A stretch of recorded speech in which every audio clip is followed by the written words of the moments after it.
Olá, no Conexão Metropolitana de hoje, eu estou aqui com a Flávia Chiarello para entrevistá-la, para a gente bater um papo, na verdade, né, sobre um pouco da carreira brilhante que ela fez. Ela é formada em jornalismo pela Unesp de Bauru, com MBA em gestão pública e sustentabilidade pela FEA USP. Trabalhou na Folha de São Paulo como repórter, foi editora e apresentadora na IPTV de Varginha, sul de Minas, Campinas e Ribeirão Preto. Inclusive, eu até brinco com ela que eu era criança, assistia na TV. Ela tão jovem, mas eu ainda me lembro disso. Ela foi chefe de redação da TV Record e apresentadora da SP Record por 13 anos. Iniciou na carreira pública no ano passado e atualmente é presidente da Fundação Pedro II, mantenedora do Teatro Pedro II, em Ribeirão Preto. Prazer tê-la aqui comigo hoje, Flávia. Obrigada, professor Antônio. Prazer estar aqui no Conexão Metropolitana. Desejo muito sucesso a esse programa, que com certeza amplia horizontes. Obrigado. Então, para a gente começar esse bate-papo, eu vou te perguntar, já que a gente está falando de uma faculdade, né? Como você vê a ligação da sua formação inicial em jornalismo com essa sua nova missão à frente do Teatro da Fundação Pedro II? Uma excelente pergunta, professor Antônio. Por quê? O jornalista, eu acho que ele tem que ser um sujeito, um personagem inconformado, né? Então, esse inconformismo que o jornalista traz dentro de si é o grande elo de conexão com o gestor público. Um gestor público também tem que zelar pelo melhoramento da sociedade. Por mais que ela esteja em alguns aspectos evoluída ou caminhando bem, ela sempre vai poder receber melhorias do Estado, do poder público. Então, eu acho que essa é a conexão, né? Um jornalista, a gente brinca na faculdade que o jornalista ele tende a ser ele tem uma imagem de um super-homem, né? É um profissional que ele anseia por mudanças na sociedade, ele briga contra a injustiça social, que é um dos grandes males da sociedade brasileira, né? E eu acho que o gestor público também tem que ter esse olhar, né, de transformação da nossa sociedade, de melhoramento dela. Com certeza. E o Pedro II é um ícone para Ribeirão Preto, né? O Teatro Pedro II. Mas a gente sabe que, como toda instituição pública que serve a comunidade, deve ter muito desafio ali pela frente, né? Quais são os seus maiores desafios hoje frente ao Pedro II? O Teatro Pedro II é o terceiro maior teatro de ópera do Brasil, né, do país. Digo isso em capacidade de público, né, ele tem 1.588 lugares, atualmente 1.075 em uso. Ele perde para o Municipal do Rio de Janeiro, depois para o Municipal de São Paulo, que são teatros mais antigos um pouco do que o Pedro II, mas contemporâneos, da mesma época. São teatros que, inclusive, professor, eles seguem o mesmo formato, a gente fala que é um formato de ferradura, onde o palco fica no fundo e a plateia e frisa fazem uma forma de ferradura envolvendo esse palco.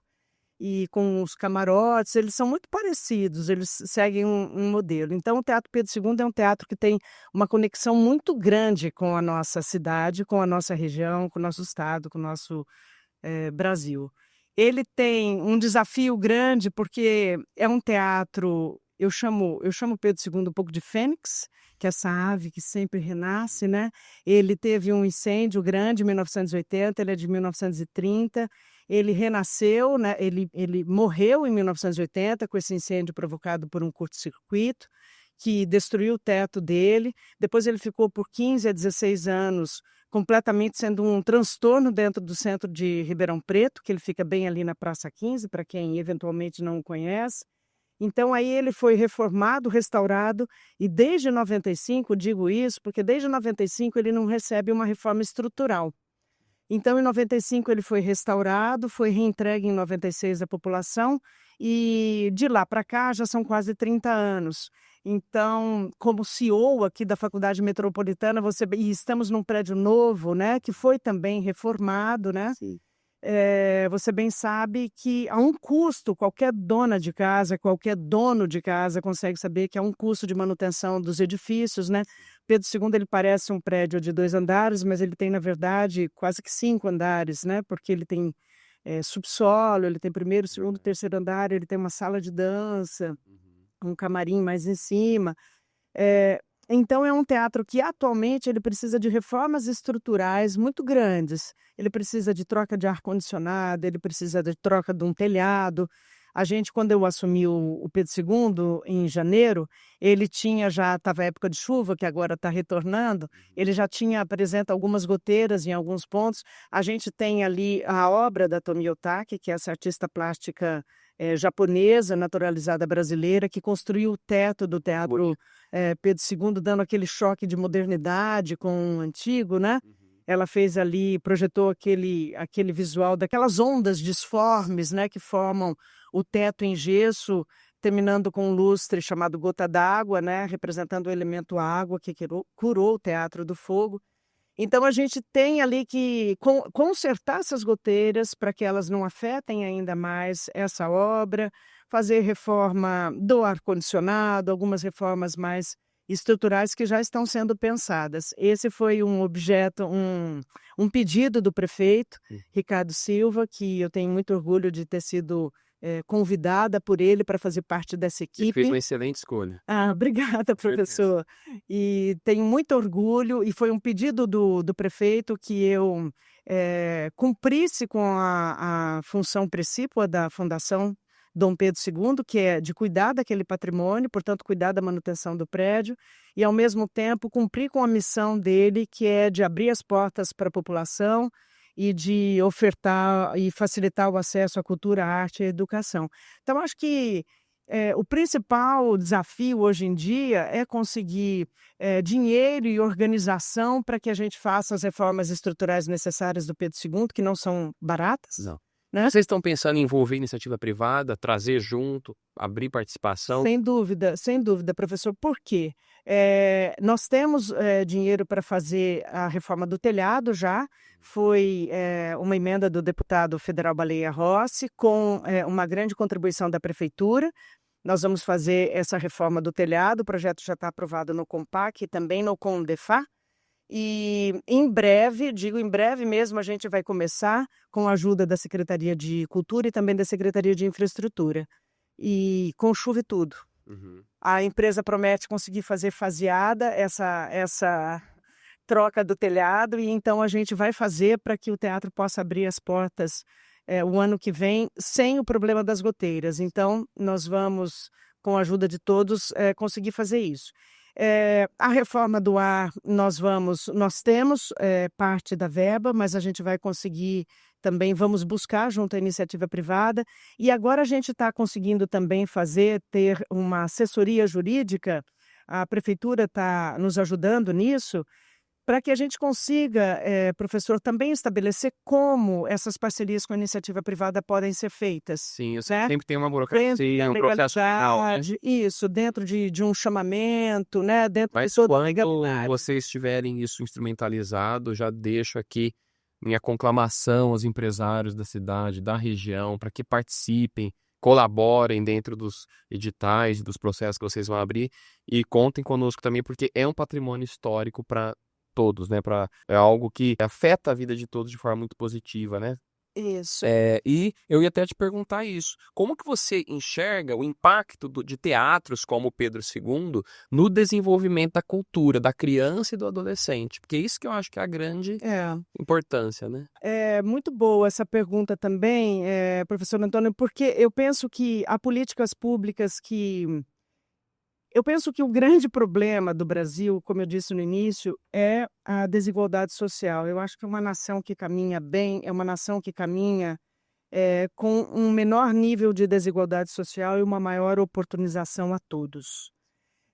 Acho que há políticas públicas que combatam essa desigualdade social, acho que há outras que amenizam essa desigualdade social, e acho que há políticas públicas que façam as duas coisas ao mesmo tempo. Mas, de qualquer maneira, eu acho que o Estado, como instituição, só existe, só tem função se ele, de fato, cuidar do que é público.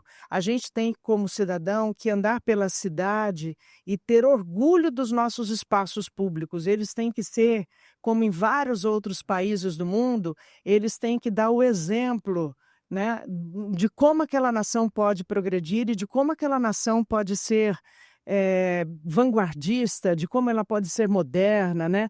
Eu acho que quando a gente tem um espaço público que funciona bem, que está bem cuidado, que oferece bons cursos, que oportuniza um futuro melhor para os seus cidadãos, a nação inteira se engrandece, a nação inteira se orgulha, o sentimento de nacionalismo fica maior, de pertencimento, exatamente, professor. Então, eu acho que esse é o caminho. No caso do Pedro II, respondendo à sua pergunta, a gente tem alguns programas, com exceção aí dessa necessidade nossa de manter o prédio, a gente também tem, como fundação mantenedora do Teatro Pedro II, a missão de ofertar cursos de qualidade, de ofertar o acesso à cultura, arte e educação. Então, nós temos algumas apresentações que disponibilizam gratuitamente o acesso a uma apresentação da Orquestra Sinfônica, a uma apresentação da Filarmônica da USP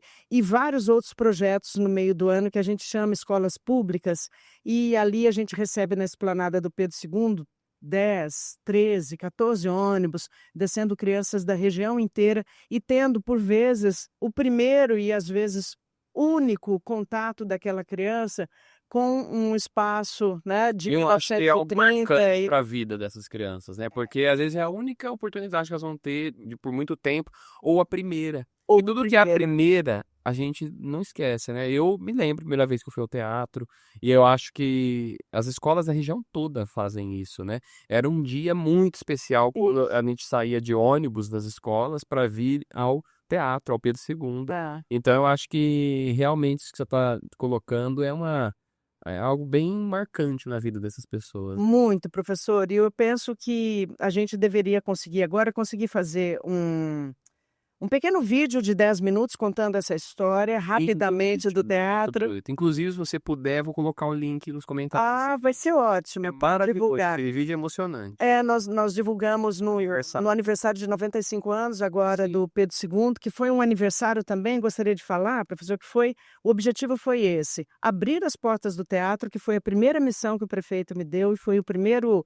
Acho que uma política pública que é muito eficiente, porque dificilmente outro presidente que virá depois de mim vai conseguir fechar as portas do teatro de novo. Né? O que a gente vai conseguir fazer é abrir cada vez mais, que é o nosso objetivo para 2026, e ofertando cada vez mais durante essas visitas um pertencimento maior e uma integração maior de quem está lá ou estiver lá com aquele espaço. E no aniversário de 95 anos foi isso que a gente tentou fazer, né? Vocês não abriram só para a cidade. Não. Vocês fizeram algo tão lindo que todo mundo que foi filmou e postou. Se eu não me falha a memória, eu consegui mais de 300 mil visualizações nesse vídeo do aniversário. Então não foram só pessoas de Ribeirão Preto que viram. Foi Brasil todo, que através dos que estiveram lá postando, e outros vieram curtir, conhecer, ouvir uma história dentro. Foi apresentação, né? Nós contratamos a artista plástica Flávia Junqueira, e ela fez aquela instalação, né, dentro do Pedro II, né, com balões coloridos. Aquilo ficou aberto ao público, foi uma cena linda e é uma maneira de visualizar aquele espaço de maneira lúdica, né?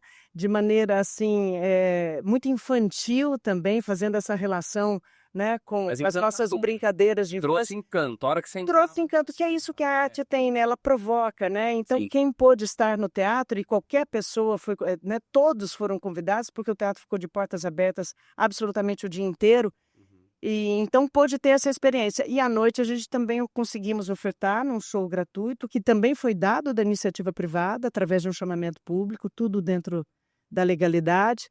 E nós ganhamos aquele show, que foi um show também à luz de velas, ainda naquele espaço lúdico, e 1.000 pessoas conseguiram retirar os ingressos, né? Todo mundo correu, foi numa madrugada, né? O prefeito anunciou na rede aquilo, em 2, 3 horas os ingressos se esgotaram, que é a potência das redes sociais, que a gente vê hoje, né, professor? E foi muito, muito prazeroso, como presidente da fundação, poder ver que o teatro estava ocupado pelos cidadãos de Ribeirão Preto, né? Sim, que fizeram os parabéns. Vocês fizeram um aniversário muito especial. E o ano que vem vamos fazer de novo, viu? Eu nunca tinha visto isso aqui pro teatro, sabe? A gente é daqui de Ribeirão Preto que legal. Sempre, né? E foi realmente bem diferenciado. Já Parabéns. estamos pensando em 2026, como faremos diferente, mas já digo aqui, vai ser também sempre de forma gratuita e aberta à população, porque esse é o objetivo do teatro. Eu acho que houve muito tempo, né, onde a sociedade entendia o teatro como um lugar de elite.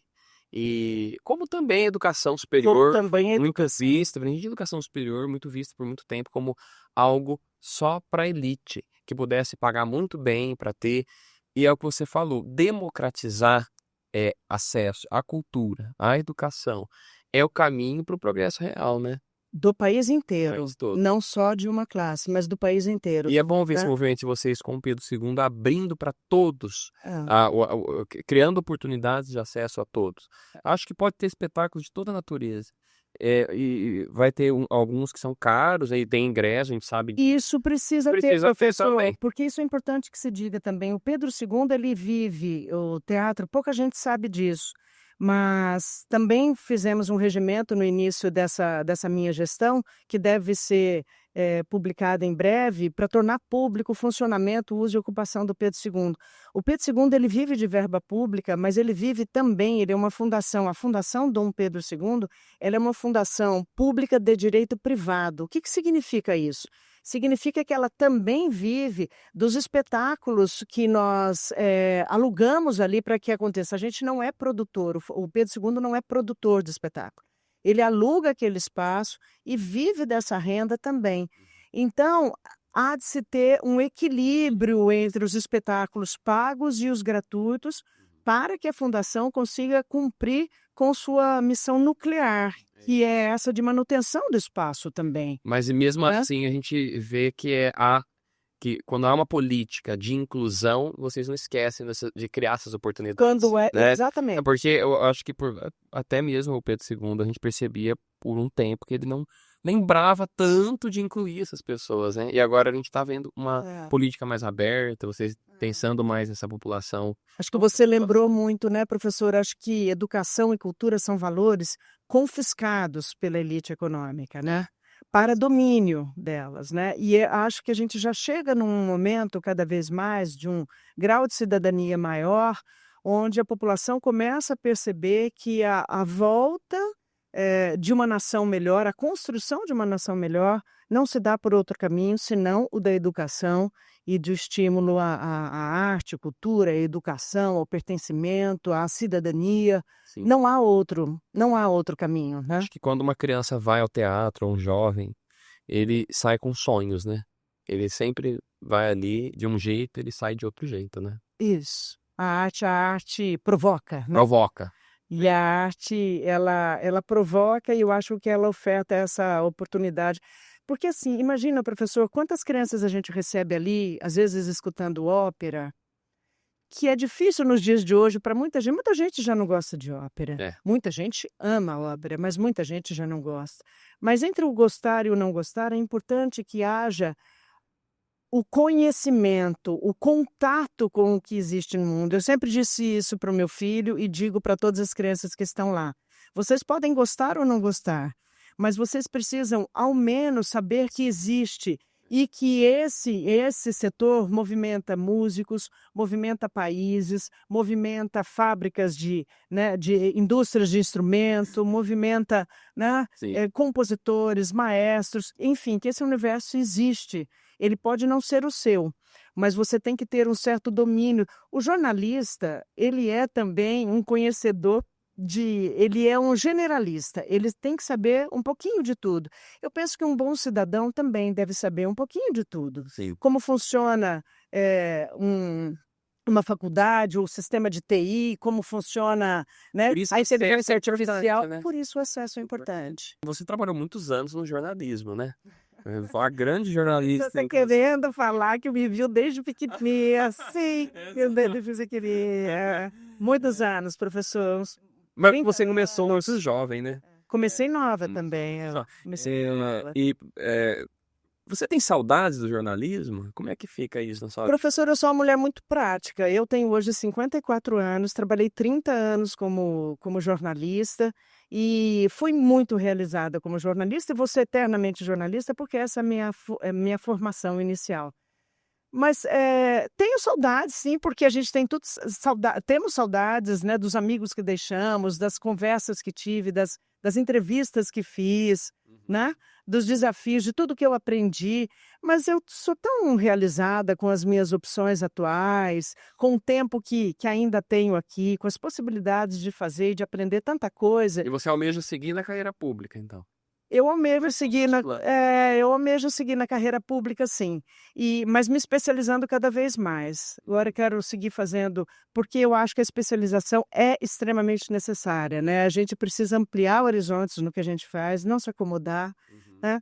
Então eu quero fazer agora outro curso e seguir na carreira pública, contribuindo com uma nova visão, com bons diálogos, com conexões, porque eu acho que a maturidade também traz isso um pouco. Minha mãe dizia que a gente aprende a vida, que a gente vive a vida progressivamente e a entende regressivamente. Eu acho isso muito interessante, porque a gente começa a viver visualizando o futuro, mas lá na frente a gente começa a entender melhor da vida e aprender a fazer melhor quando a gente consegue aprender com o passado. muito profundo isso aí. Eu gostei, não tinha ouvido falar isso. É bem legal mesmo. E verdade, né? É. É, Vive a vida progressivamente e a compreende regressivamente. legal.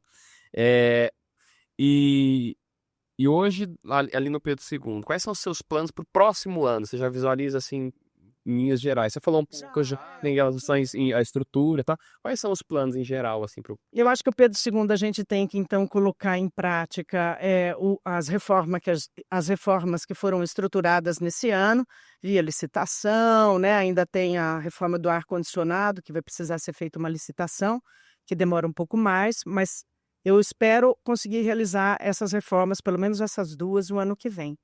E, em paralelo a isso, uma melhoria da agenda, a agenda particular dele, né, a agenda privada, para trazer mais renda, para trazer uma diversidade cultural melhor. Também alguns outros projetos, ampliar o de Portas Abertas, que é um projeto que recebe alunos e moradores de Ribeirão Preto às terças e quintas-feiras, né? Então, ampliar para mais um dia. Talvez ampliar para uma visita, por exemplo, para essa galeria, que é um terceiro andar que estava fechado muitos anos, e mesmo que eu não consiga reformá-lo agora, eu gostaria de ampliar a visitação, se houver É aquele oportunidade. espaço que tinha É um dança? terceiro andar. É ali que fazia a parte de dança? Não, Não. essa também é a sala de dança. A sala de dança eu queria te perguntar. Aquilo É linda. pretende... Abrir para uma visitação, Porque era né? muito bonito. Muito bonita. Já esteve lá, professor? Não, mas eu vi no vídeo dos 10 minutos que você disse, mostrando essa trajetória do É teatro. um pé direito alto, um telhado amadeirado, e olhando de fora o teatro, para quem o conhece, e se tiver imagem depois, ele tem o que alguns arquitetos popularmente chamam de óculos. É uma armaçãozinha redonda, ele tem 3 óculos assim. Uhum, Lá em cima, perto do telhado, de uma telha metálica que ele tem abobadada assim. uhum. E ali fica a sala de dança. Então, quando você está internamente na sala de dança, você olha a Praça 15 através desses óculos. Que legal. Então, é muito bonito. Bonito. E ela está em condição de uso ou precisa reformar ela? Há um dilema ali, porque ela precisa receber uma mão de tinta por causa das goteiras que trouxeram infiltração para alguns espaços ali dela.